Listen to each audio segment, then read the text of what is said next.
Russian troops are closing in on the capital. Their military vehicles have been filmed entering the city. And in the last few hours, multiple explosions have been reported. Exact figures are unknown, but there are reports of large numbers of Ukrainian casualties, both military and civilian, since the invasion began, and of Russian military deaths. Streams of people in cars and on foot have been crossing from Ukraine into Poland, Romania and Hungary. The UN Refugee Agency believes up to 5 million people may try to flee abroad. There's fierce fighting in many parts of the country, with Russian troops advancing from the north, from the east and from Crimea in the south. But tonight, all eyes are on Kyiv. There have been exchanges of fire in the north of the city, which was reached by an advance party of Russian troops.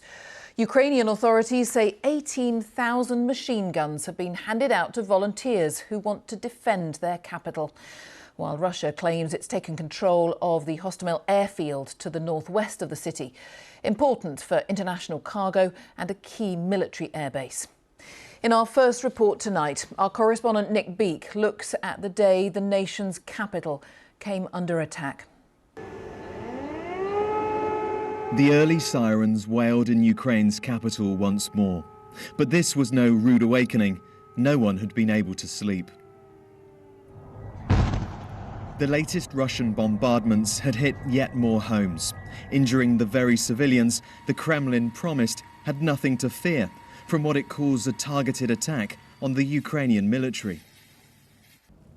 As we make our way through Kyiv, we find volunteers now bearing arms to protect their country.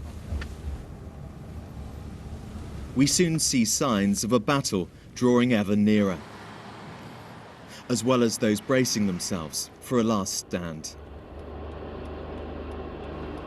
Of all the places to get a flat tire, Alena's family now caught between Ukrainian artillery and the Russian front line. Elena says the whole family is very afraid and can't now go back to their home. And this is why.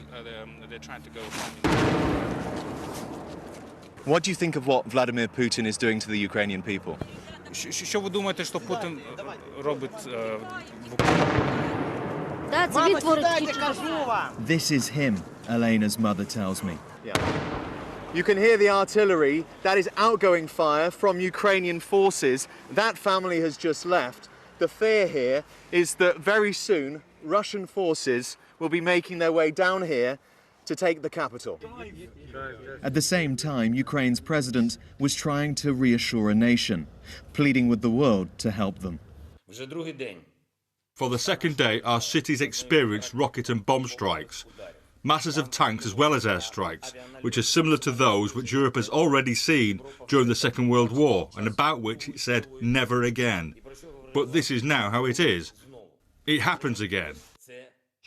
President Putin urged the military he was attacking to turn on their own government. I appeal to the servicemen of the armed forces of Ukraine. Do not let neo-Nazis and Ukrainian ultra-nationalists use your children, wives and the elderly as human shields. Take power into your own hands. Ukraine is under attack on many fronts. In Mariupol, in the southeast, destruction. In Sumy, in the northeast, battles rage. And here in the capital, in circumstances still unclear, horror as a tank drives over a car.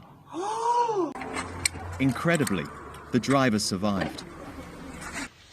And this is a pivotal battleground, an airport northwest of Kyiv. Its fate could be vital to that of the whole country. If the Russians succeed there, this will be one of the first neighborhoods they come through, Podil. Today it looks like any other in Ukraine. This queue is for the pharmacy. Maxim tells us he hopes any advancing Russians would not harm him and his family. I think they don't take our normal people. I think they have heart inside. They have something good inside. Elena, a grandmother, says Russian occupation would be a disaster. This is my city, the city of my parents, my grandparents. I'm not going to leave. And as for what she makes of Vladimir Putin, When a person is so inadequate, nobody knows what will come to his mind. This evening, the mind of President Zelensky was defiant. Speaking from the streets of Kyiv, he posted this message on social media. We are all here. Our soldiers are here, the citizens are here, and we are here. We defend our independence. That's how it'll go. Glory to our defenders, both male and female. Glory to Ukraine. Tonight, there is overwhelming support for the men and women being asked to save their country. But there's also a deep fear the effort will not be enough. Nick Beak, BBC News, Kyiv. Well, we had been hoping to broadcast tonight's programme from the capital, but it is too dangerous to be out on the streets. Let's talk to our chief international correspondent, Lise Doucet. And Lise, as we can see, you, the team, others having to take shelter tonight in a basement. This is Kyiv tonight, what was a vibrant European city, nearly 3 million people. But tonight they've gone underground to take shelter, and that includes us. We're in an underground parking garage.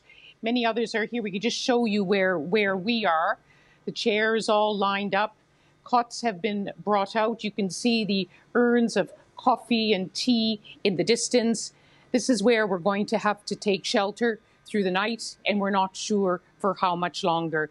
There were repeated air raid sirens tonight, and then a call from the authorities, including the people running this hotel: take to your shelters and don't come out. The mayor of this city, a famous boxer who has now taken on a military uniform and picked up a gun, he told the citizens of Kyiv this is going to be a difficult night. There was a roar of explosions reverberating across Kyiv tonight. Explosions in the distance, still not in the center, still about 10 miles away. There was also the rattle of gunfire and artillery as well. This was a night so different from last night, where these explosions first started. But there's a real worry that as the Russian forces keep approaching the city, while there's fighting in the suburbs, this is just the beginning of what could be a long battle, a battle for this city to survive. And we saw today, as we went around the city, how war has pulled life from Kyiv. People have taken either to underground shelters like this, or they fled, or they're picking up a gun to fight. Lise, very many thanks. Do take care. Thank you very much. Lise Doucet there in the capital tonight.